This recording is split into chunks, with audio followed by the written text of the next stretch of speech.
Thanks for joining us at the Business Growth Cafe, where each week we select from a menu of topics for a focused discussion with an industry expert to provide insights that can impact your business's growth.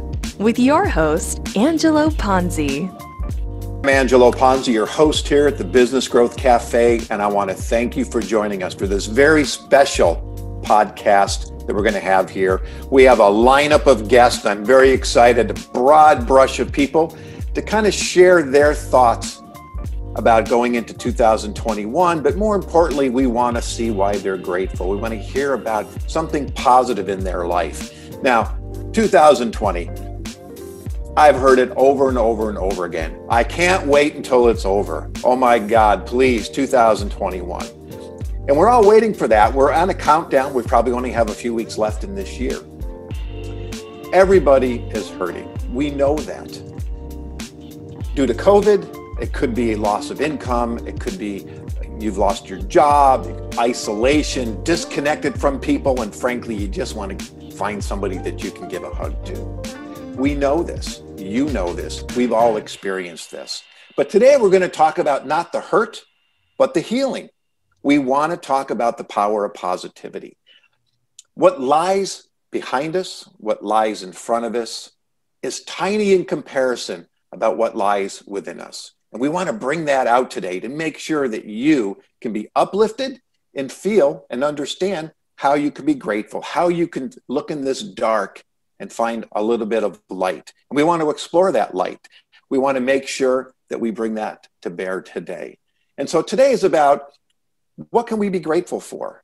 What light can we find that helps us think about the positivity and not just the negativity? And so today, I'm going to start off by telling you what I'm grateful for. And that's my co-host, Leilani Quiray, who's joining me here today to help me guide you through this podcast and our multiple guests. Leilani, thank you for joining me. Yeah, thank you for having me as a co-host. I'm really excited about this show because, like you have said, this year has been absolutely nuts. Just last week, I felt like I finally took a deep breath and caved to like not being strong. Like this year has been so tough. Looking back, like we made it all this way, took a deep breath, like for me personally, took some recognition of you put on a smile and a good face this whole entire year. And now it's time to have a big cry about it, right? And then look forward to next year, but giving all of us should give ourselves some grace and everything that we've been through so far and then, everything to look forward to in the future. So I'm excited to talk to everybody about that too and all the cool things that they've been doing and what they're grateful for this year and the coming year. It's hard to find sometimes when you're mired in the muck, so to speak, that to find that something that's positive and to really understand that we're all experiencing. If I've heard this, you've heard this 1,000 times. We're all in this together. That's great. But when you're in it, you don't think about all the other people, right? We think about ourselves. Yeah. And really, it's about being empathetic and understanding that it doesn't take much to share a little bit of hope and guidance and empathy to help someone rise above and kind of get out of this. And that's what I hope we achieve today. And there's always something in all of the craziness. And I know I look at you and you've been inspirational in the sense that you've taken a little bit of advantage, at least from my perspective, as you've been able to work anywhere. And therefore you have gotten in some extra travel and seeing this great country of ours. Yes. And working remotely. And so why don't you talk a little bit about that? What inspired you to do that? Yeah, I've always wanted this business eventually to be remote. And I thought that would be 5 years from now. But we all know what happened in March and we all went fully remote. My team is already a virtual team. And I was the only one that was running around. I put on around 3,000 miles a month on my car in going from where I live to LA, Orange County, driving all around, networking, seeing clients. All the while, I have a son who graduated high school. And so with these two things put together, it gave me the opportunity to actually leave my hometown for more than a week at a time and really hit the road. For those of you that know me, I'm very adventurous, but this was a big step. Like, okay, I have a Mazda Miata And that is what I drove from California to Denver to Chicago and back. I also started a golfing. So if you imagine my Miata, my passenger seat is literally like a set of huge clubs. It's like a cart bag. It's not even a small bag, a duffel bag underneath, my laptop wedged on top of there, a carry-on in the back. And that's what I did. And I got to see, of course, this beautiful country. I also saw during this pandemic how people were dealing with it, the different ways the small towns were, because it's very different. We're in California and, we've had some of the highest rates here and there's a lot of rules and restrictions. But if you go to rural Missouri, it's like everything's fine. Like, nobody's wearing a mask and families are together. And I saw fraternity come into a restaurant, a group of 20 guys. But it was really a blessing to see people in this country really putting a smile on their faces, people still finding ways to get together, regardless of if they were in a major city and they really need to be more careful if they were in the countryside. Let me interrupt for a second. Yeah. We have a guest who's actually was scheduled to come on a little bit later. He's already entered into the podcast with us. So let's jump to him. Yeah. And this is Charles Antis. Hey, Charles. Hey. Excellent. How you doing? Doing great. Thank you. So thank you for joining us today. Really what today is about is positivity and really taking kind of a healing approach. And what can we talk about that gives our listeners something to think about, to uplift, to get out of all the muck and all the hurt, and something from a positive standpoint. So we have a variety of guests coming on today, so I want to give you just a minute to put who you are in perspective. We have a few questions that we'll ask you, and then we'll send you on your merry way. Excellent. So why don't you tell the audience just a minute about yourself? I just recognize Leilani here. Hey, I haven't seen you in a while. Good to see you again. Yeah, great to see you. We've met. It's been a while. It's just so good to see that. Angelo, it's been a while too. It's so good right now. I love that part of Zoom. We get to see each other, and sometimes in a more intimate way, although we crave that human touch, we remember our stories often. I just left a couple national meetings this morning where I was able to really, intimately see people that I missed from across the country in a somewhat intimate way. There's somewhat more intimacies going on. And so I'm grateful for that. So I'm sorry, did you already ask me a question? I'm already going. I'm sorry. No, that's good. That's good. Well, just a little bit about who you are and kind of what inspires you to do the things that you do. Yeah, okay. I love that. I am very lucky to know that in my profession, above all, I am a social steward. And I know it, I feel it, I live it. My decisions are made for the long haul with that vein. And I'm grateful that I have that through that lens, I see the world. In other words, it's my responsibility not only to take care of my people that work for me, like they're my family, but beyond that, to go out into the community and do everything I can for everyone to survive and thrive. And I'm lucky that I have that through my life's through those things in my life. And, you and I talked about one of the reasons of that before, and you must relate because we've paused on it. And that's, that my father and mom, but my metaphor for my parents is usually say my dad, but my dad did. He said, do the right thing no matter what. And he promised, that would make it good for me. And I got confused with that. It didn't look fun. And I might have done it, but I didn't do it with glee. And today, I gleefully do the right thing and then some. And by the way, is that scary to say that as a CEO? Someone might put a gun to my head. Oh, by the way, you said that you were going to go above and beyond. And I say, yes. Somehow there's enough if you think there is. And I think that's something that I'm really grateful for, that my dad put that seed in my head. And by living my life story, eventually proved it true. Okay.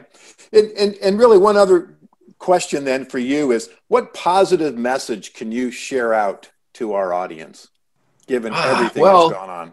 I think that the positive message is, I think that I'm looking at your audience as a lot of people in business. So that's how I'm seeing it. And for that, my audience is like, hey, come join us. I'm just one of many. It's a very friendly train we're on. It's very connected. It's very cozy, and it insulates you in a very uncertain world with more bull crap out there than we've ever seen, more inauthenticity than we've ever seen.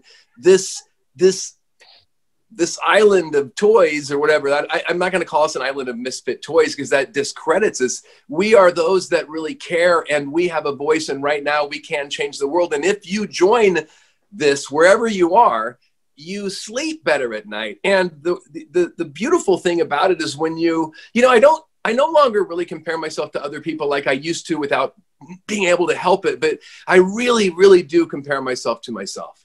And one thing's without question about me is I'm a way better version of me than I've ever been, which means I'm happier, which means I sleep better, except for the aches of getting older. I sleep better. I awake with a peace in my heart, and I'm full of something that this is not bragging. This is something that I've been able to be. Those saw something in me and helped me get here, but I get to be full of these things that those around me are. And I would say full of goodness and discernment.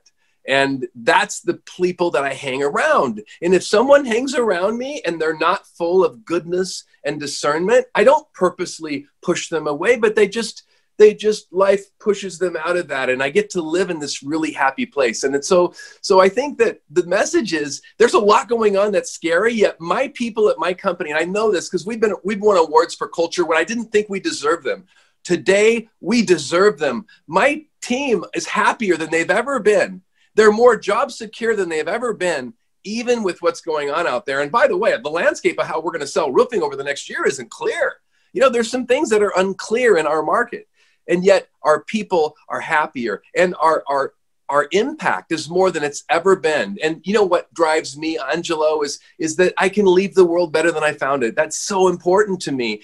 Everything I touch, I want to lift it, make it better than I found it. And right now, more than ever is that opportunity. And right now, more than ever, Antis Roofing has that influence. And, and the one thing that I would like to say, and I know I talk, that I'll talk all day, so I'll cut myself off. Yeah, I'm going to cut you off. You got one more minute.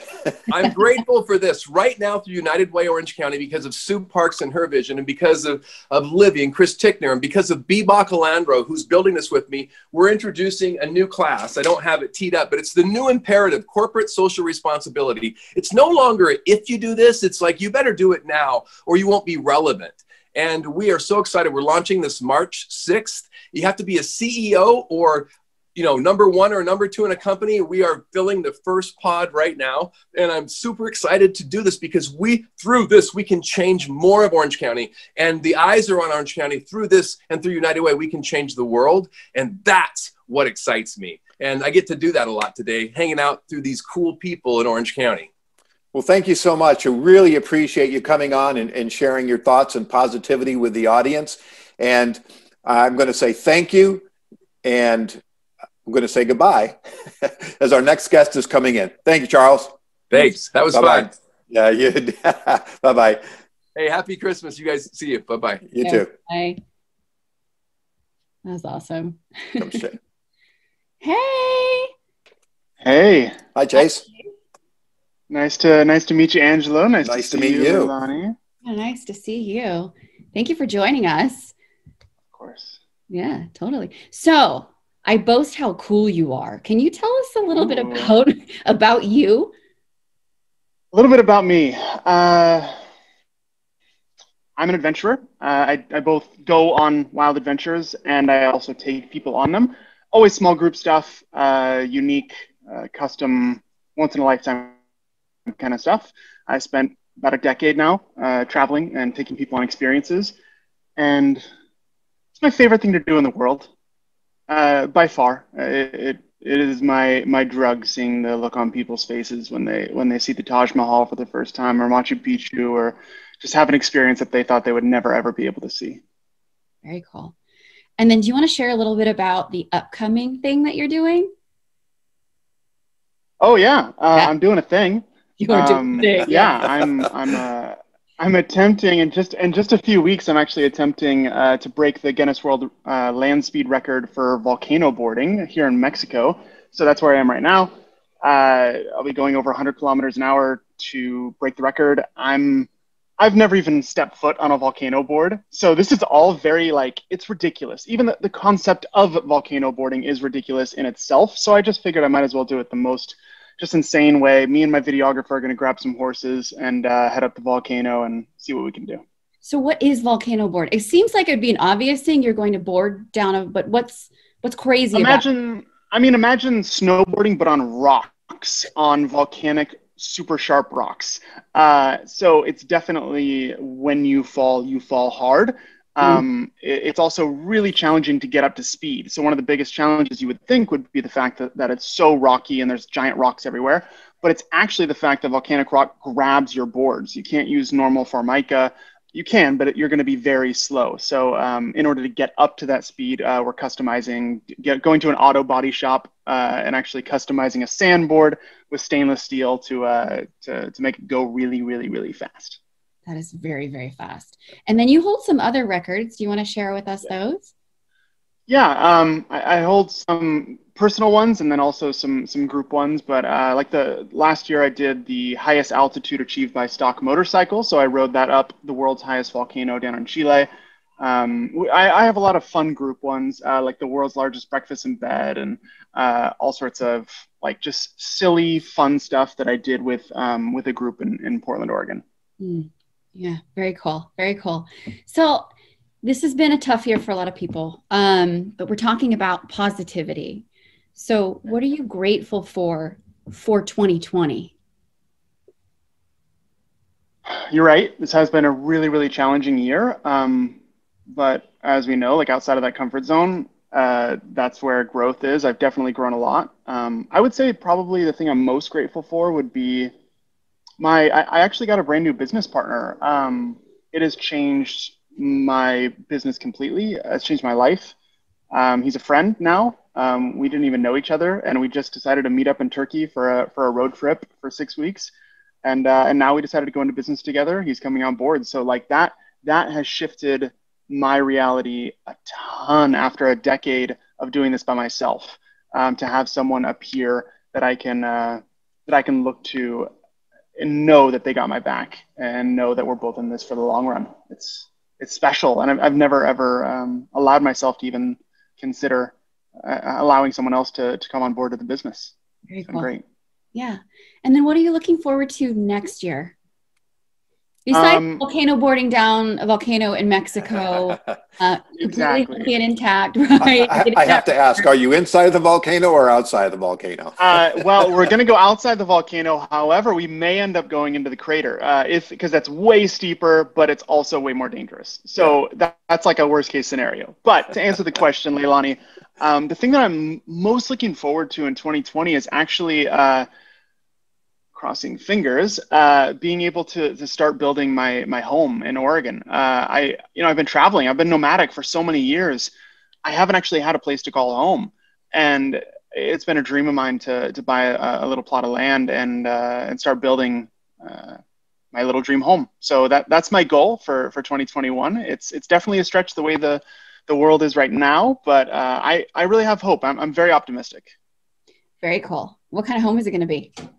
So it's actually going to be a shipping container home. I'm buying of course. So I'm buying shipping containers, bringing them in. I'm doing everything myself from scratch, and I'm really, really excited. It's going to be great. So like a sustainable green living. Yeah, for the most part, I'm going to be on grid in some capacity, but for the most part, it's going to be upcycled as much as possible. Very cool. Very cool. Very interesting. Yeah, I was telling Leilani, my oldest son is probably not quite like you, but has lived a nomadic and minimalistic life. And he's traveled all over South America. I mean, not traveled, but lived in South America quite a bit. He's traveled throughout Asia and Europe. But when he goes there, he lives. He immerses himself in what he's doing. And so when she was telling me about you, I thought, oh my God, it sounds like my son. I should introduce you guys because he's done a lot of crazy stuff, and Totally. And has really, taken to trying to learn a lot of different cultures and a lot of different things and a lot of different experiences that he has that I'll never have. And obviously you have that we'll never have. Well, I mean, there is a new movement called the slow mad movement, which is where it's not just being a nomad, you are taking your time and you are actually living in these places and not just saying I've been to 140 countries or whatever. You're actually, it's not about the number. It's not about consistently moving. It's about doing what feels right. It's going there, not buying a return ticket, and being there for as long as feels good. Right now, I'm 2 months in Mexico, and I don't really know where I'm going after 30 days from now. Oftentimes, my slow mad friends stay for 3 to 6 months, and it's really, really cool. They'll learn the language, and they'll have their favorite barber and grocery store, and it's really unique way to live. Yeah, it's very interesting. It very similar, and whether he was in Colombia or Brazil or whatever it happens to be, these are long, 3, 6, 7 months in India working on a school and helping to build Adobe bricks for whatever it was, 4 or 5 months. And then he went off to do sustainable farming in another part of India for 6 or 7 months. He was there long enough to become the head farmer. If that tells you how long he was there. Yeah, absolutely. Yeah. And so a lot of different things, working on horse ranches and became the horse whisperer kind of thing, and working with therapy horses. And so again, very similar, really immersing in the culture and trying to get experiences. So we do have our next guest coming in. And so I'd like to say thank you so much. And any parting words you'd like to tell our audience, anything positive you'd like to share before you're on your way to the volcano? Yeah, absolutely. I would just say a little extension off what I had mentioned earlier around being outside of your comfort zone. This year is completely outside of all of our comfort zones. I don't know anyone, even a lot of my friends who are constantly, the world is changing around for them. This is uncomfortable. And where there's discomfort, there is growth. There's an opportunity for growth. And I would see it as that, as an opportunity, as opposed to something that's happening that you have no control over, and that whatever happens will happen. This is a possibility for you to make a change, and I've done it myself. I know Leilani has as well, so I'm excited, and I think you should be too. Yeah, cool. Thank you. Thank you, Chase. All right. Take care. Be safe. Who do we have next? Joe Martin coming on. Hey, Joe, how you doing? Here, doing well. How about yourselves? I'm doing great. Good. So I when we had our podcast, I mentioned Leilani. Had you guys actually met in a provisors meeting? I feel like I've seen Leilani around. I don't know if we've had the chance to troika or meet. Yeah, you've seen me in Chicago. So. Yeah, and you were hanging in Chicago for a while too, right, Leilani? Actually, yeah, we were talking about in the beginning of the show. I was physically in Chicago. I took this road trip from California to Chicago and back in 4 months. And then actually my last day in Chicago, I was at the golf tournament for Gafka and Friends, and took home the women's closest to the pin. Even though I'm teased that as a participation prize by my colleague, I took that. Yeah, it was really cool to see everybody. Yeah, very fun. Well, Joe, thank you for rearranging your schedule to join us here for this, what I believe is an important podcast. It's about positivity. It's about moving from hurt to healing. And so that's really what we're after today. So, but before we get started, I want you to just take a minute and explain to the audience who you are so they understand what you're about to tell us from your standpoint, but just so they know. Yeah, I'm the founder and CEO of Martin Creative, a digital agency based out of Chicago. But I think what I'm getting more known for is a book I put out last year about how to work for 6 weeks and then take off for 2 weeks, which is a practice my team has been doing for the last 4 years now. Yeah, that's fantastic. You and I actually did a podcast on it very specifically. So I encourage you listeners, if you haven't heard it yet, go in there. We not only talk about that book, but we spend a significant time talking about time travel. So I don't want to shift and go on that route, but it's a very fun podcast. And we got to talk about where we'd go if we had that opportunity. And maybe we'll discuss that here. But there is so much that has gone on in 2020. And I use the word hurt. And we want to heal. So from your perspective, what are you personally grateful for? I think is the first question. That, out of all the things that have happened, there is something positive. maybe more than one thing. But so why don't you share that? I think the biggest thing is that we finally managed to break away from just outdated ways, that we're working from home, that it is this industrial revolution 1760 died in 2020. Are we finally done with just treating people like a number, just treating them as a time clock that just needs to sit there and do the work? And is this now the turn to, I don't need to manage you every minute you're working at home. I really just care, are you getting your work done? And can you also live your life and be there for your family, be there for your kids, get involved in your community? So that's what I'm most grateful for, that it feels like we're on the cusp of something much bigger ahead. Well, and that really sets up that kind of holy grail that we're all after, right? That work-life balance. And I think that creates that opportunity to really strive. I mean, we have to take control of ourselves. Like you can't say, well, this happened because of. Ultimately, we make the decisions on how we want to live, how we want to work, and what's important. And I've said this before in other shows, that we have to take our own responsibility. We can blame a lot of people, but we have to take responsibility. Even with all the BS that's going on right now, ultimately, we're the ones that either making the decision to get sucked into it or to step away from it. I've always had a problem with the phrase, everything happens for a reason. It never rubbed me the right way. I just always feel like that's just a little too much out of my control. But I do think that we have the ability to give reason to the things that have happened. And that's where kind of the true power is. Let's look back and say, all right, because of this, what do we want to change? Where do we want to be in the future now, if this is the past that we're living in? Okay. What message would you like, of inspiration, if you will, would you like to give the listeners today? That this is where every great hero story starts. It starts in the dump. It starts in the shit. Like it's a rise up, that we all love the rags to riches story. Well, this is the rags. They're currently on fire and doused in a lot more gasoline, but we're going to get out of it. And this, we get to determine what that path out of here looks like. So be the hero. We're all be the hero of your own story, right? Yeah. Mm-hmm. Yeah.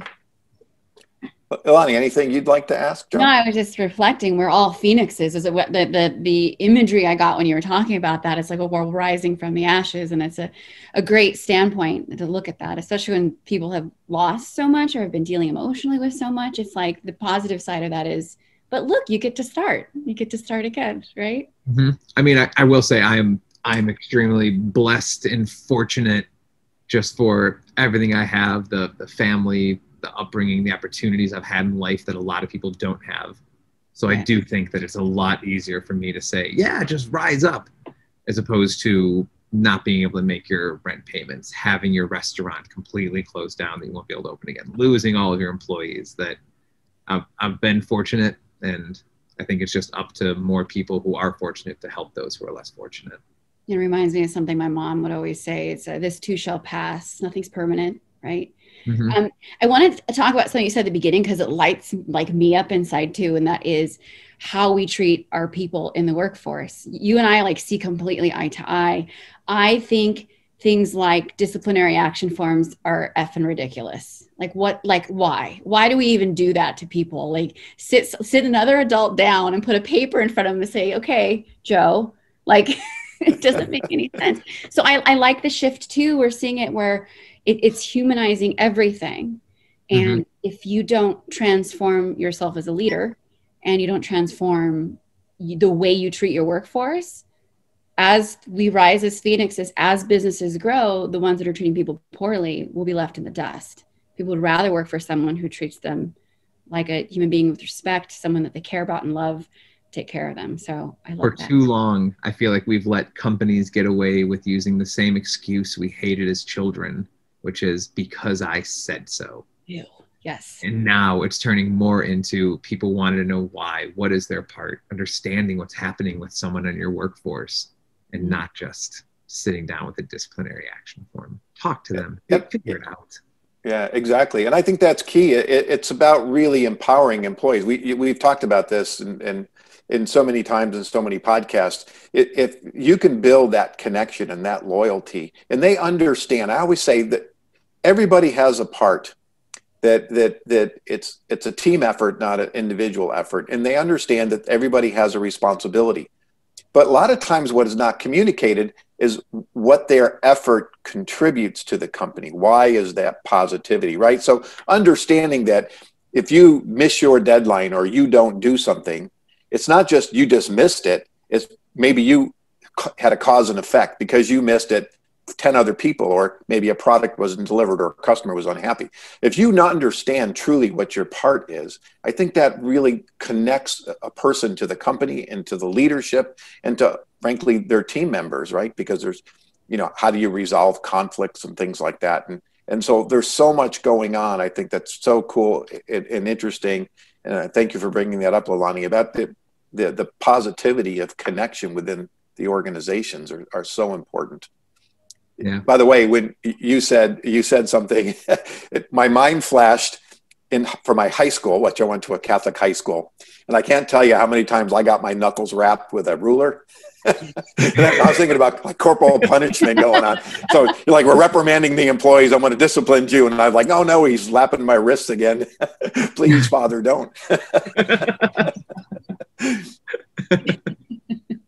I just had imagery of people running around the workplace doing that, smacking each other with rulers. That's when they definitely would be going to HR. Yeah, there you go. With a ruler. That's be a new tagline. Smacked by a ruler, call Leilani. Totally. On the same vein, if I might ask for everyone who's listening, Joe, the type of environment that you've created, what's one thing a business or a leader could do to start in that direction? But my favorite thing is every Friday on cycle. So just during the 6 weeks, because I don't like the repetitive of every week. So just on cycle, every Friday we have a meeting, no more than 5 people in the meeting. And we spend 2 minutes in silence, write down what went well that week, share it with the group one at a time, then take 2 minutes in silence, write down what didn't go well, and share that as a group as well. And it has given me so much insight as to what's happening with my team, what's holding them back, what projects do I need to focus on, that I learned so much in this loosely formatted meeting that becomes more of a hangout than the daily stand-up or the giant Monday check-in that everyone does. That those are just reports on projects and statuses, but what about the person? What's happening in their life that's impacting work? That's amazing. You're creating and holding space in your workforce for them to pause and think about those things and then be vulnerable and share. Mm-hmm. Celebrate your wins. Like, I want you to look back on your week, that even though you're going to sit there on Friday, like, oh, this week sucked. Don't care. You're going to spend 2 minutes in silence to look back and find something that went well. Yeah. So, well, and that's really what this podcast is about. We can look back on 2020 and find something that went well for you. Right. Again, regardless of all the negativity, of all the darkness, there's something positive. And that's what I want to bring to the surface today as we head into the end of the year and moving forward. Thanks for stepping up to do that. Someone needed to take the reins and say, let's spread some positivity. I'm glad it was you. Yeah, well, me too. Thank you. And Leilani, we're having a lot of fun so far and some great information. And I want to thank you for taking the time to join us today. And I'm going to let you, are you in the 6 weeks or the 2 week cycle now? Tomorrow is the end of the current cycle. So 2 weeks off. I line it up at Christmas every year is how I build the cycles backwards. Yeah, there you go. I love Christmas. Well, enjoy. Happy right. holidays. And thank you so much for joining us. You as well. Take care. Bye-bye. So that's been great so far. I mean, there's been a lot of positiveness. We can see excitement for people to have an opportunity to really share some insights and thoughts. And anything that struck you besides, the conversation we were just having with Joe, is there anything that's kind of resonated to you that we want to spend a few minutes talking about for our next guest shows? Yeah, Charles Antis, to me, is like the gold standard in Orange County of corporate social responsibility. What he didn't mention is that he provides roofs for Habitat for Humanity in Orange County. That is a really big deal. And like he had said, it resonates with me because I have a social impact organization, but we are people who love to give back, right? The United States is a very giving culture. I really want businesses to start thinking about how they can do that moving forward. So it's a conversation behind how can all of us do something to give back to the community around us, or something that we're really passionate about. So it's always something I love to talk about. Well, it doesn't take much. There was an article that I saw on television, I guess not an article, story. And it was I want to say in Colorado, it was at a Dairy Queen. I don't know if you heard this story. And somebody was in line, and when they were getting their takeout, they said, "I want to pay for the car behind me." And so when that person got up, they said, "Well, you've already been paid for." And that person said, "Well, then I want to pay for the car behind me." 3 days later, in 900 cars before it ended. So to me, that was such positivity. And I think there's things that are inspirational that are motivational. And something that really struck me was at Thanksgiving. And I was watching television, and they were showing the lines of people going into the food banks, that it would look like a parking lot. There were so many cars here in Orange County, one of the richest counties in the country. And it really struck me, it saddened me that, 30 miles away from, or less from where I live, that people are still, starving, literally starving for food. And I remember when I first came to California, one of the first things I got involved with was actually the food distribution center. And I remember the very first time it was like, we're raising money to feed kids. And I said, well, we're in Orange, how can kids be hungry here in Orange County? And it blew my mind then. It's blown my mind over the years that when I've been involved in that. And it really struck me once again when I saw those cars and those lines, but yet there was some light that they were able to, stand in line to get food. And I think, to your point, there's always something that someone can do, big or small, to help change and impact someone else's life. And I encourage you listeners out there to just think about it. Regardless of your situation, there is just something you can pay forward. And I encourage you to do that. Yeah, it big or small, or time, volunteering your time. I've heard there are some like assisted living centers or senior centers that are doing like online. You can, visit with someone online. There's a lot of like toy drives through.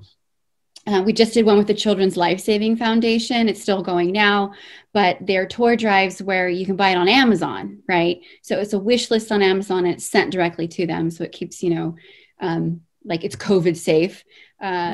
So that kind of thing is really great. Or, something as simple as just donating $20 a month to your favorite organization and having an ongoing. It doesn't take a whole lot to really help out. And these nonprofits are so grateful for whatever you could give them, whether it's time or money.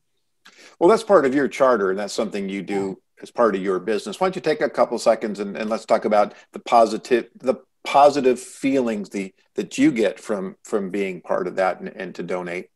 Yeah, I did a speech at El Camino College, and I talked about how to build a conscious company. And through it, I went through from where the company started, of me saying, I want to encourage others to be conscious capitalists, and I want a team of HR people who better the world through their work. And this story is the culmination of it. I call this woman Lisa. I coached Lisa on how to get a job basically a year and a half ago. Prior to that, she was trafficked for 17 years and out for 4, but no healthy, gainful employment since then. Obviously, rehabilitation was going on. Coached her for a month, got a job at a huge warehouse facility. 6 months later, she checks in with me. She had to move, and she got a job at a grocery chain. 6 months after that, he messages me again, says, I am in charge of 4 different stores. And that's the kind of, it makes me emotional with the kind of impact that we wanted to make as an organization, that I wanted to help someone who's been trafficked for 17 years find the confidence within themselves to get that job. Because that's really, it's not the resume, it's believing that you have ability to get that job, and then watching them flourish and become, you know, a district manager of a grocery food chain. I mean, it's amazing to watch. It's amazing to help with. And obviously it feels really good inside to help someone through that path. Mm-hmm.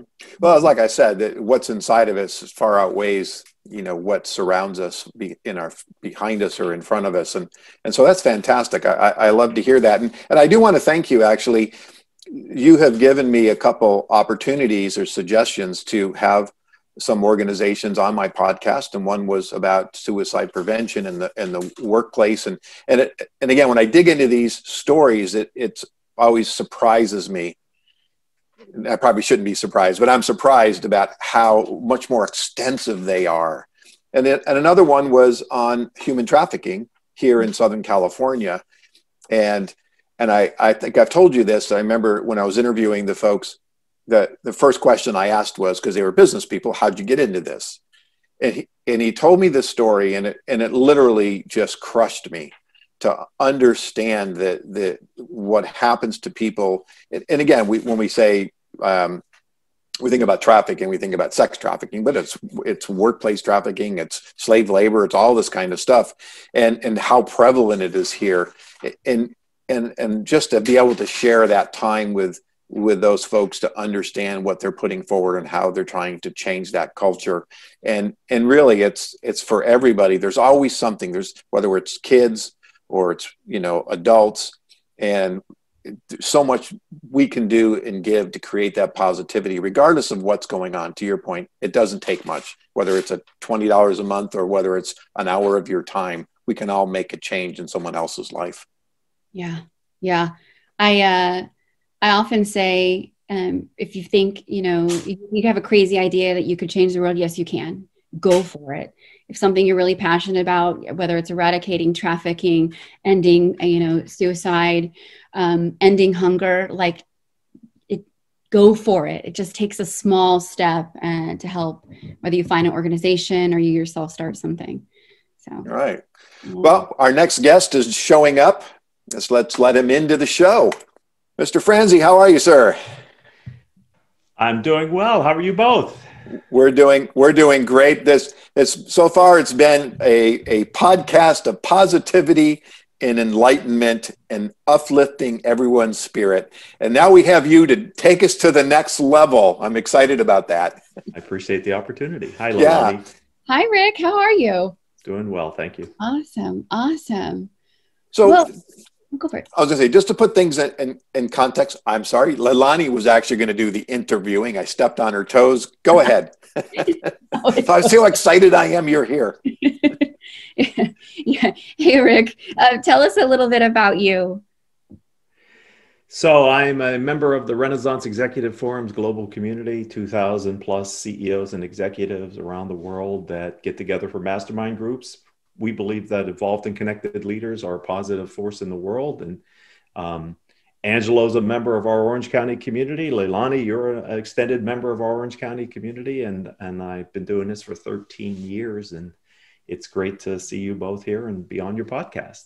Yeah, definitely. And I like the quote on your wall. For those who can't see, it says, whether you think you can or you think you can't, you are right. Henry Ford, right? Yes. I love that quote. Yeah, it's a nice quote. It reminds me of the Yoda quote, do or do not, there is no try, right? Yes. Totally. I used to have that as well. Yeah. And then I have been so lucky to read your book, but why don't you tell our listeners about your book? So you're talking about Killing Cats Leads to Rats? Yep. It came out a couple of years ago. It's about the unintended consequences of business decisions and how to avoid, reduce, or at least mitigate their negative effects from employee morale and business performance. It's interesting because we based the title on the Black Plague that hit Europe in the 1300s. So kind of through this pandemic this year. We've had a revival of the concept because unfortunately we're faced with a global pandemic, right now. And so people have been interested in the concepts. And since this, there are unintended consequences of this global pandemic, really having an opportunity to be on podcasts and kind of talking about how businesses can maintain and control their business's performance based on anticipating unintended consequences as much as possible. Yeah. And I like the concept in that book of those unintended consequences. Do you mind telling us a little short story about one of them? Sure. Why don't we use the one that I just talked about, which isn't a business example, but it's dramatic. And the plague that impacted Europe in the 1300s was caused, they believe, by possibly fleas that lived on rats that came to Europe from Asia on what was known as the Silk Road, which is the major trade route. And the Europeans didn't have any natural defenses against the disease that was brought by the fleas. That's not the unintended consequence, even though they killed dogs and cats fearing that they might be the cause of this, because they didn't understand disease in the 1300s and they were looking for factors that might have caused it, and they were superstitious.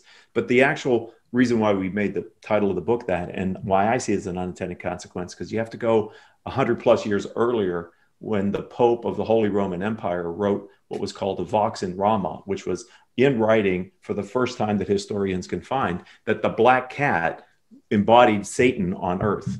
And because of that, people began to fear black cats because nobody wanted Satan in their village or their hut. And so they were killing black cats anytime they came across them, which led to easier acceptance 100 and some years later that maybe cats and their cousins' dogs were the cause of this disease, this sickness that was causing people to die so much. I don't think Pope Gregory the Ninth ever thought that by writing the black cats, I don't know why he didn't like black cats, but whatever he wrote at that time would not cause tens of millions of people 100 and some years later to lose their life through this superstition.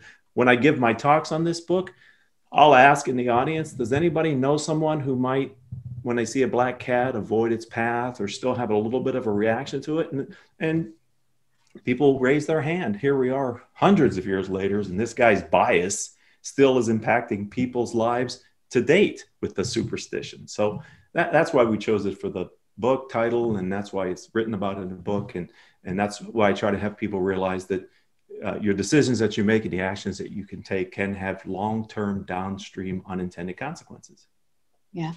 Yeah. I, in reading your book, have looked at my own business that way to make sure, am I viewing it from all angles to make sure that there isn't some type of outcome that's going to be negative, try to have positive outcomes with that. So talking about consequences, the other side is, okay, positive outcomes. So 2020, we all know, has been rough. For you, what's one positive outcome from 2020? So great question. At the beginning of this, my wife and I sat down and we agreed, we didn't, in March, who knows where this is going to lead. My business historically has been around bringing people together in small groups to learn from each other. And we were now on lockdown in California, not knowing how long that was going to happen.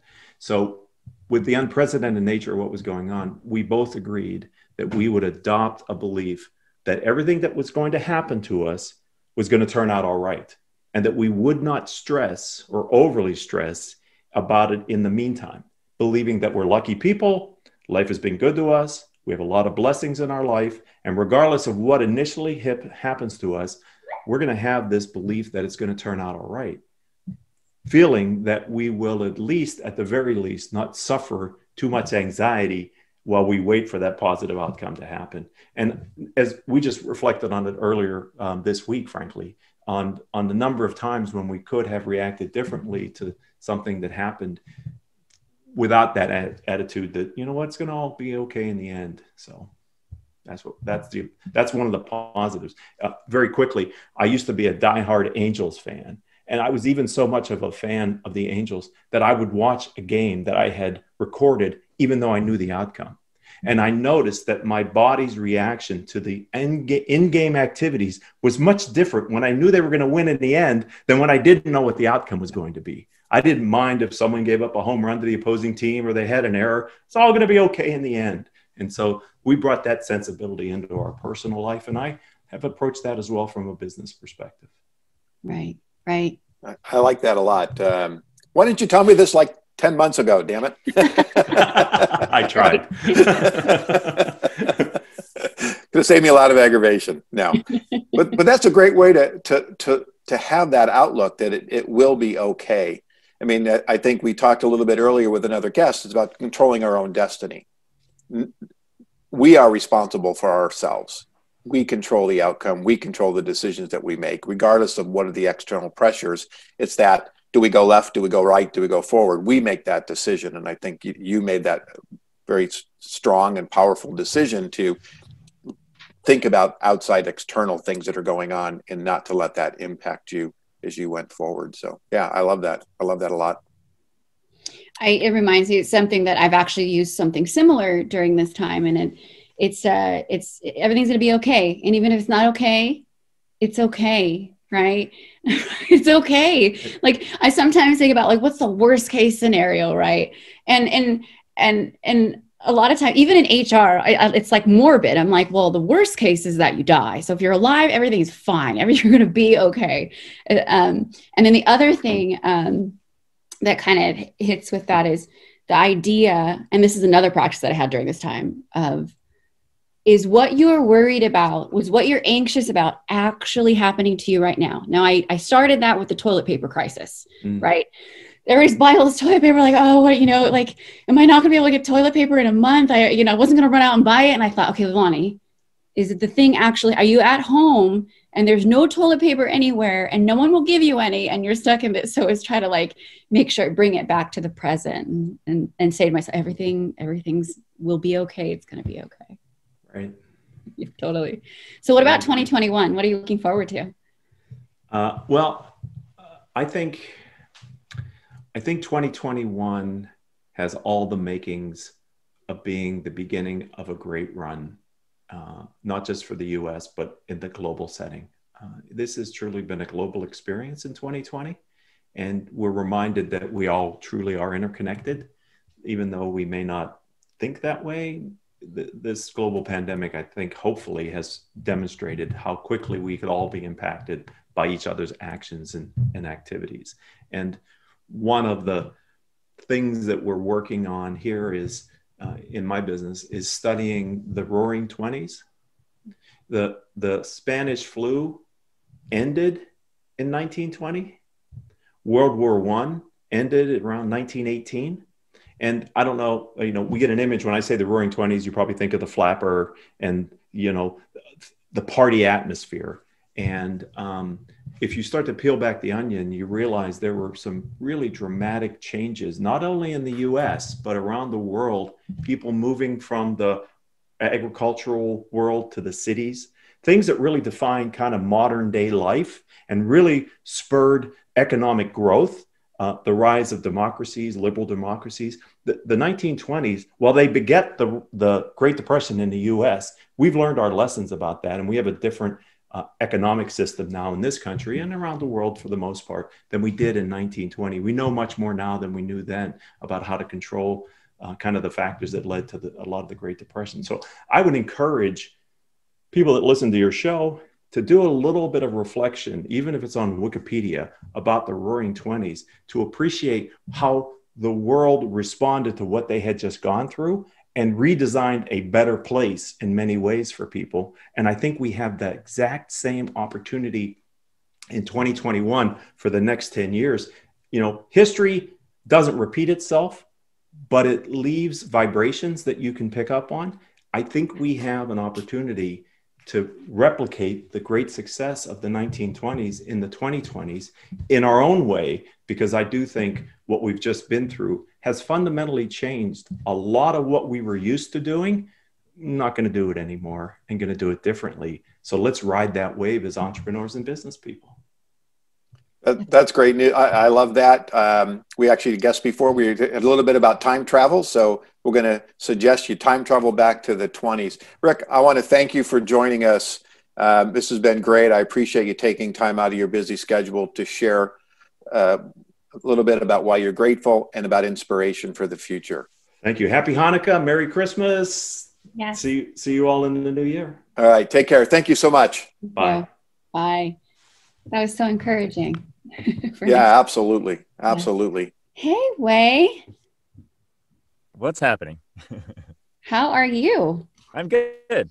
I'm good. I like the festive background you have going on there. Listen, for those of you who can't see me, I'm wearing, you can't see all of it. I'm wearing a cocktail dress, but which party am I going to wear this thing to? So I pulled it out of the closet, put my Zoom camera towards the tree and thought, I'm just going to wear this all day long. So I'm not explaining myself in any other of my meetings. I'm just going to show up in a velvet dress and be like, hi, here I am. Perfect. It's Yeah. perfect for these times. Well, Wei, thank you for joining us at the show today and joining on the podcast, the Business Growth Cafe. Really appreciate it. So, Leilani, I'm going to turn it over to you. Awesome. Thank you. So I'm really excited to have you on the show. You do really cool stuff. So tell us a little bit about you, what you do, your businesses. I have a handful of businesses, but the underlying theme to everything that I do, and I think the best way to describe it is I specialize in optimizing human potential, human performance. And we have this patented human assessment technology that basically gives everybody their unique operating manual of self, and in a way that allows me to kind of like a cheat sheet on how to truly unlock everybody's unique code of happiness and unique code of success and unique code of how they're meant to make money in this lifetime, all those different things. And what's beautiful about it's probably one of the most, if not the only fully objective human assessment technology out there. So yeah, how I apply that is to help a lot of, mostly entrepreneurs, because I love entrepreneurs. They're like the problem solvers of the world, and to help them become better problem solvers, not having to deal with the nuances of what it means to just survive in this world. And so shifting them from survival mode to thriving mode. So a lot of different things. And, every single one of my businesses kind of is not attacking, but addressing challenges in different scopes or different niches, with that same approach, so to speak. You talked about unlocking happiness with the assessment tool that you have. Mm-hmm. With 2020. What brought you happiness? Just recognizing that, hey, what I do for a living is still relevant, because that's always a little thing, when especially as entrepreneurs, we have that question: is what I'm doing still relevant? I've been in this game for a decade or two, and you think you maybe might age out of your own niche, but what has shown up in 2020 is that, oh my God, this stuff still works. In fact, it's working even better. In fact, a lot of my students and clients have come to me privately and said, I am so grateful that I have these tools and resources that you teach, because it has allowed me to be able to pivot, to adapt, to stay resilient. And where everybody is struggling during 2020, some of my clients are having the best years ever, record-breaking months, doing what it is that they're, and they continue to not only do that, but not sacrifice happiness in the process.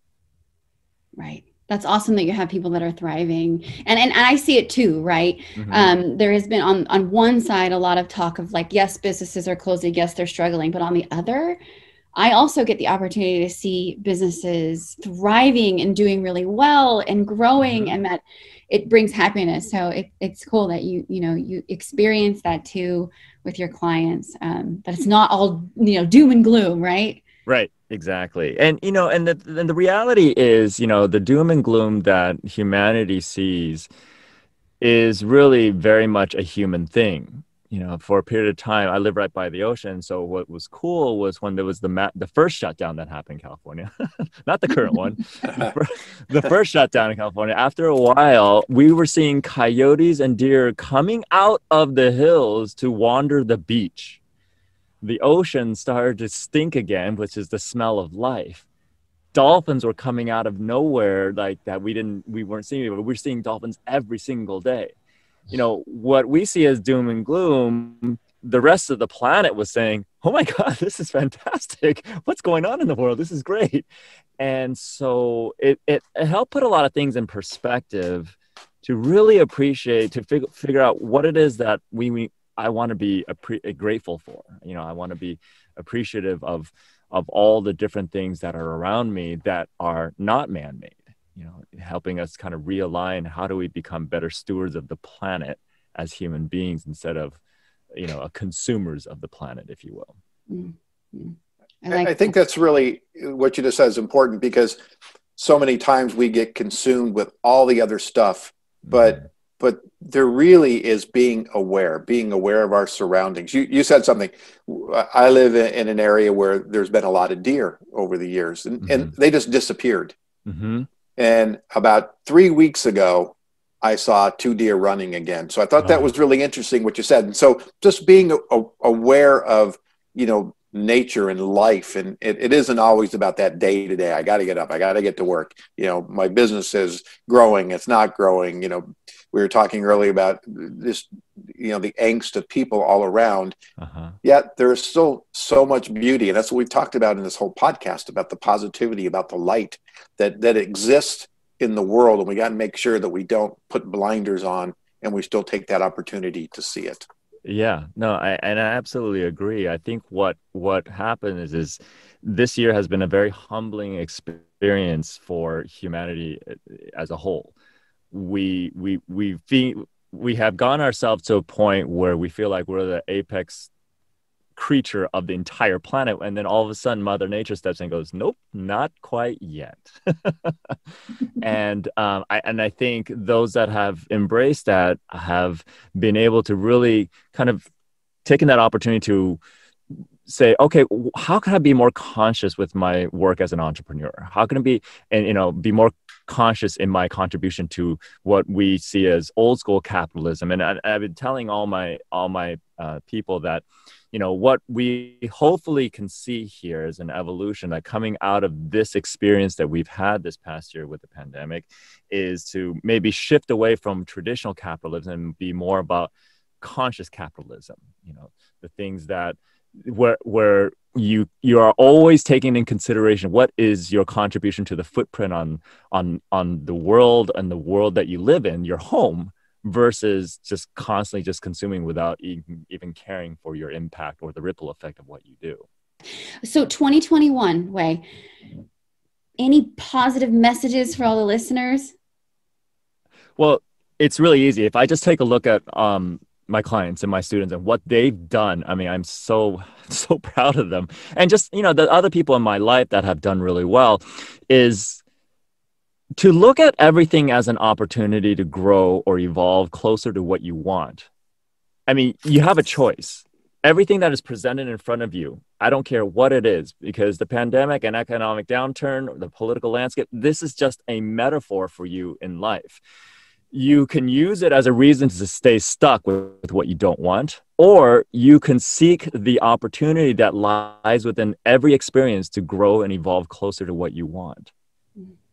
You know, and that choice lies completely with the individual, because we each have our own path, our own way of living, and our own perspective in life.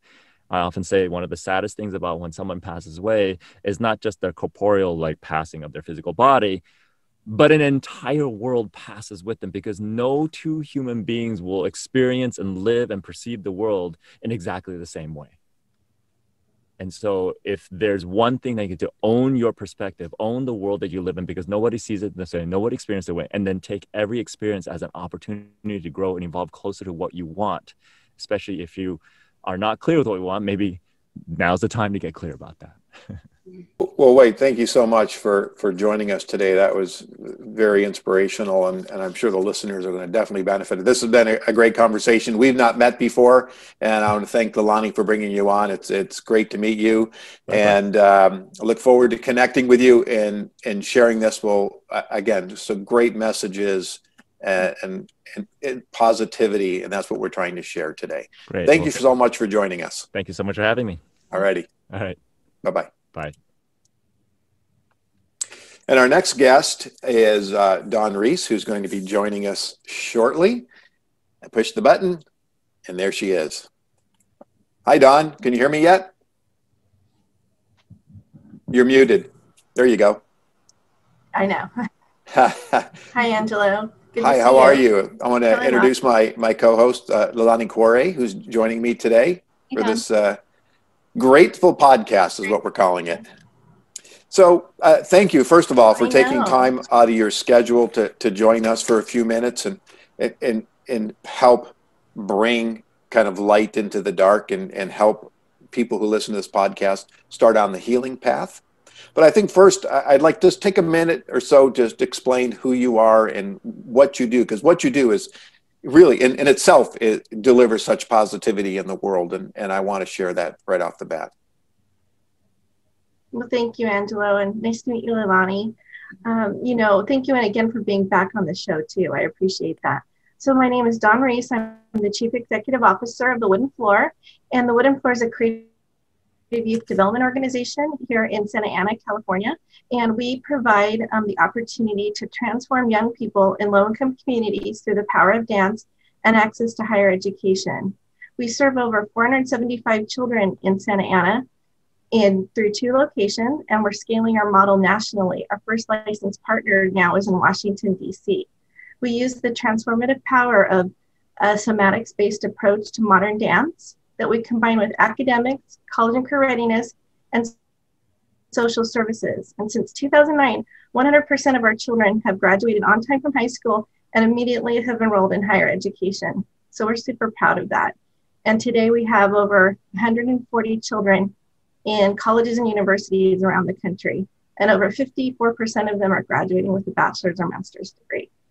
You know what? As compared to their. That is unbelievable. And you do such great work. I had the opportunity to meet you, I guess it was a little over a year ago, and had been to your facility and definitely watching the happiness of the children when they were coming into school. Unlike a lot of other schools, kids don't want to go to school, right? But there, they just came in. There's such great things going on. And really, Dawn, you're an inspiration in what you've accomplished with the Wooden Floor. And again, I commend you on that. Thank you, Angela. But, 2020 wasn't exactly the best year for a lot of people. And really, we wanted to talk about kind of thinking about 2020. There's always something that someone is grateful for. And so what are you grateful for? What was that positivity that you found in 2020? Well, I thought about what's the most, how would I sum the most up? And I thought about people. I think people have leaned in, and I thought of how our staff and our parents, our board of directors, our leadership team really ran into the challenge of the pandemic with I use agility, grace, and confidence that we were going to overcome this challenge, right? And we had this we will overcome, and they leaned in wholeheartedly because we love our mission so much, and I'm so proud of that. And then secondly, I thought of the people that surround our mission, of the community. So I thought of our individual supporters, our foundation supporters, and our corporate supporters. They literally called on day 2 of that next week and said, how can we help? I mean, it was just phenomenal. And really, I didn't have answers at the time in some cases. And I said, can I get back to you when I know what it is? And so what they did is they've helped with flexible funding for us, where some funders give you programmatic support. And they said, we just want to take all those restrictions off. You use it however you need to use that money. So that helped us if we needed to use it towards PPP, PPE, or infectious disease planning. We had to put plexiglass everywhere, things like that. It also helped us with using skill-based volunteers to help us with thinking through strategic priorities. We used some of our corporate partners in that. PIMCO is one of them. We also used, we told them we found out our children didn't have computers at home. A lot of the school districts were going to give computers. And when we went to our corporate partners and some of our foundation partners who reached out to us early on and said, we want to help, I said, okay, now I know what it is. And 4 of our funders came together and provided 225 laptops for our children. So they had laptops for the summer that they could then take their classes, not fall behind during the summer, where we do provide summer tutoring and other kinds of workshops.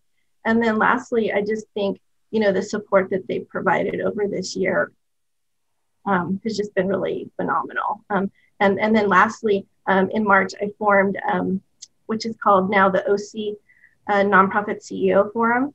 I started it with 8 of my closest nonprofit CEO friends that I trust, and you would know many of their names from Goodwill, and Nicole and Robert from Boys and Girls Club, and others that Maricela, Angelo, who is my trusted partner in life from Human Options. To say, let's come together and bring our brain trust together, and that group turned into 130 CEOs, and we meet bi-weekly since March. And we just share everything from COVID updates all the way to business strategy and how we're managing change management, the navigation. And that's really become really a great collegial environment of shared learning and collaboration. And especially for the smaller nonprofits who don't have human resource functions or other types of layered executives inside of the organization, they said that we had a reflection last week, and they said that's what they've really gotten out of it, that they're so glad that the larger nonprofits like ourselves are able to share that with them. So I just think people, if I had to sum that up, it really has amazed me what the community has done together. Yeah, you know what? I love that. Somebody told me, I was interviewing a gentleman a few weeks ago, and he was talking about how he built his business. And his basic philosophy was build the community and the community will build you. And I love that, because it's really, it is so correct. Right. If you can help strengthen the people around you, they're going to help lift you up as well. Right. So again, I mean, the fact that you turned 8 CEO kind of peer group into 130 something, I mean, that's pretty incredible. And again, the positivity and the energy coming out of that thing has got to be just crazy good. I love that. Really, in the shared learning, that's really, I facilitate the conversation, but the group is bringing some of the content, and we also bring other content providers in, and they've been just doing everything pro bono. So we bring in attorneys and insurance, people in on different subject matter. We also bring our own staff, so people bring in their own team members, and our team talked about crisis management and infectious disease control and things like that. So, we're all doing our part to add content into it. So, oh, fantastic. So if you had one positive message for our listeners, what would it be for thinking about 2021? What's that positive message you could deliver? So, when I think about this year, and, I think how that there's still time to make a difference at year end. And I think into 2021, I'm trying to help people lean into 2021 also, is that I think we're not over. We need to keep this energy going of positivity. And, but we also have to know it is in context of still a lot of despair in our community. A lot of people are hurting. There's a lot of mental health challenges. A lot of people will have a wake of this, and we just need to prepare ourselves for that into 2021 and 2022. But positively is that I just want to give some ways people can help. So, I look at time, talent, and treasure. So, I am on the board of OneOC as well. And I really think of time. You can virtually volunteer. I don't know if everyone knows that. Everyone thinks of service volunteering, but there's a whole list of virtual volunteering opportunities you can do now between the end of the year. I think talent, people sometimes think it's only about service, but you can do skill-based volunteering, helping a nonprofit. And maybe it's also thinking about next year about joining a board, or maybe a task force or a committee of an organization. It doesn't have to always be a board, but lend your hand. Maybe it's website design, or helping with marketing, or adding advice to a critical conversation. There's a lot of people right now that are creating these forums for that kind of conversation. And then obviously treasure, if you can make a year-end gift, there's a lot of really need in the county. And, I just want to, put that out there for all nonprofits, is that we're just really grateful for the community of support. You see it every day, especially on LinkedIn and other places. Nonprofits are so grateful for the community of support that's coming out. And then lastly, there's just also a lot of CARES Act advantages with the end of year of giving. There's deductibility of gifts that didn't happen in the previous years. And also for adjusted gross income, you can actually give quite a bit more this year to that. So if there's anybody listening that would like to take advantage of that, there's actually a lot around giving as well. But then lastly, to put a positive, is that, I really surround myself, I say, with people that are forces for good, like you, Angelo, and Leilani, who want to make a difference in the world, and I think we can all choose happiness. We can all choose, to make a difference in someone's life. Given the opportunity, like I say, people do hurt. And I understand that not everyone has those abilities, but those that can, I hope, can choose happiness. Thank you so much. That was a great way to end the show. And really appreciate your words of inspiration, Dawn, and thank you for taking the time to join us today. Yeah, it's very good. And a lot of great places to go do some resources. So I know Alani's going to pick up the phone for sure. And so am I. I think we need to know a little bit more about that and to help promote it out. And I look forward to 2021 and hopefully doing some work with you. Thank you for the opportunity to be with you. I appreciate it. Thank you, Dawn. Bye-bye. Happy holiday. Bye. Thank you. You too. Well, Leilani, we're coming up here on the end of the show. This has been an incredible journey, actually, as far as I'm concerned. Your thoughts? Yeah, for me personally, listening to everyone's advice on how to approach 2021 and hearing how positively they have pushed through 2020 is uplifting to me. It's given me some ideas of how I can view next year, because we don't know what's going to happen next, right? I mean, that's life anyway, but I feel like this is life on steroids right now. Like, I don't know what's going to happen tomorrow. We don't know what day it is sometimes. We miss our loved ones, but I like the viewpoint of, just like we say every year, it's a new start. This truly is a new start on steroids, right? Let's take that out again. Yeah, it's been really rough, but we have a new year coming up, and there is a mindset that we could start it with all the lessons that we've learned this year, with all the internal strength that we have, with our circles of the people that we care about. Start thinking about, for me personally, I'm going to do this. Okay, 2021, how am I going to approach it? What tools am I going to put in my tool belt when the world goes sideways, if it does, if something crazy happens, in order to, like Wei said, live my own human experience to the fullest, with the most giving and the most love that I possibly can, so that when it's the end of days and I rest my head for the final time, I'm like, yeah, this has been a fun ride and we've made a difference. Yeah. Well, yeah, I wholeheartly agree with everything you just said. And I think that there's such, in the context of this podcast, there's nuggets throughout the entire piece that can really help set the foundation and help people think about their own life. We only get one go around. Time is a precious commodity. Once it's spent, we don't get back. And to really make sure that we maximize that and make sure we're being fulfilled. That we said early in the podcast, it doesn't take much to help. It doesn't take much to outreach, whether it's to someone else or frankly introspective, to step back.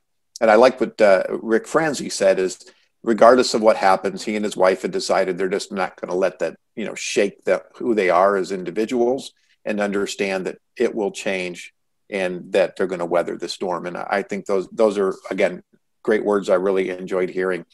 This has been a fantastic time that we've spent together here and interviewing the various guests. Thank you for the people that you invited.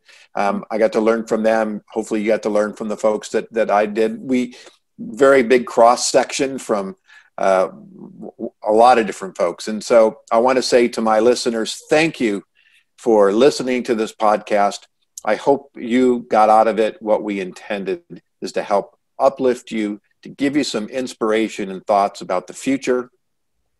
I thank you for your support of the Business Growth Cafe. I am in my third year, which means that I am getting the support from the community, building the community, and build my community and the community will build me. I still love that phrase that he told me. And I want to thank you. Happy holidays. And again, we appreciate you joining us today. Leilani, thank you so much. I really appreciate your time and the energy that you put into this today. Thank you. Bye, everybody. Bye.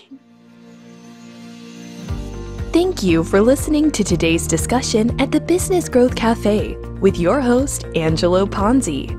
Take a moment to subscribe to this podcast and visit our website at www.businessgrowthcafe.com. Read Angelo Ponzi's blogs at www.theponzigroup.com.